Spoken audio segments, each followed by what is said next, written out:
Hello, Bacho. Let's read this question. So this question says, how much resistivity of a conductor will change, ठीक है, when its length is tripled by stretching it, ठीक है। कोई conductor है, मान लीजिए हमने उसकी लेंथ को क्या कर दिया, ट्रिपल कर दिया उसको स्ट्रेच करके, ठीक है।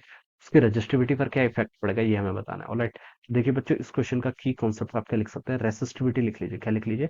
Resistivity. This will be the key concept of this question, ठीक है। बच्चों, रेसिस्टिविटी को डिफाइन कैसे करते हैं, ठीक है। रेजिस्टिविटी को डिफाइन ही इस तरीके से किया जाता है। रेजिस्टेंस का देखिए कोई भी स्टैंडर्ड फॉर्मूला, देखिए resistivity into length by area, ठीक है, ऐसे डिफाइन करते हैं, ठीक है। अब देखिए बच्चों, जो आपका रेजिस्टिविटी होती है, resistivity is a property of the material. ये क्या होती है, देखिए मैं यहाँ पर लिख लेता हूँ, रेजिस्टिविटी क्या होती है, this is a property of material, ठीक है। ये आपका मटेरियल जो है उसकी क्या आपकी प्रॉपर्टी है, ठीक है। मटेरियल क्या कहने का मतलब है, अगर हम किसी कंडक्टर के थ्रू देखिए क्या करते हैं, कोई भी आपका इलेक्ट्रिकल मटेरियल है उसके थ्रू हम क्या कर रहे हैं, डिफाइन कर रहे हैं कि आपकी रेजिस्टिविटी। कॉपर के लिए रेजिस्टिविटी की वैल्यू अलग है, ठीक है। ये आपके मटेरियल पर डिपेंड करती है। एल्यूमिनियम के लिए अलग है, सिल्वर के लिए अलग है, ठीक है, गोल्ड के लिए अलग है।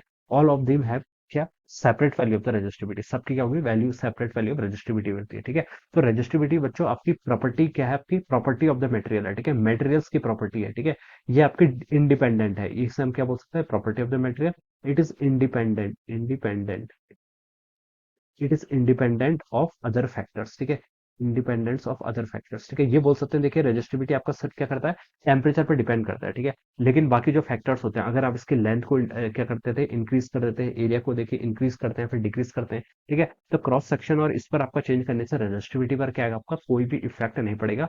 Because resistivity is a property of the medium. में क्या होती है, आपकी मेटेरियल्स की प्रॉपर्टी होती है, ठीक है। किसकी प्रॉपर्टी है, आपकी मेटेरियल की या फिर मीडियम की, क्या आपकी प्रॉपर्टी है, ठीक है। रेजिस्टिविटी को डिफाइन ही क्या किया जाता है, इस तरीके से किया जाता है, ठीक है। रेजिस्टिविटी होता है क्या, देखिए रेजिस्टिविटी होता है कि कोई कंडक्टर है, ठीक है, कोई भी आपका क्या मटेरियल है, वो इलेक्ट्रिक करंट को कितना क्या कर रहा है, रिएक्टेंस ऑफर कर रहा है, ठीक है। कितना क्या कर रहा है, रिएक्टेंस ऑफर कर रहा है। This is define as a resistivity. उसे हम क्या बोलते हैं, आपका रेजिस्टिविटी से क्या करते हैं, डिफाइन करते हैं। और रेजिस्टिविटी की क्या होती है, आपकी कुछ फिक्स वैल्यूज होती है। It does not depend upon that, ठीक है। अगर आपका कोई मटेरियल है, आपको उसको स्ट्रेच कर दें, ठीक है, या फिर उसकी लेंथ को डबल कर दें, तो उससे आपकी रेजिस्टिविटी पर क्या आएगा, आपका कोई भी इफेक्ट नहीं पड़ेगा, ठीक है। This is independent of the other factor, ठीक है। इंडिपेंडेंट से आपके अदर फैक्टर्स है, ठीक है।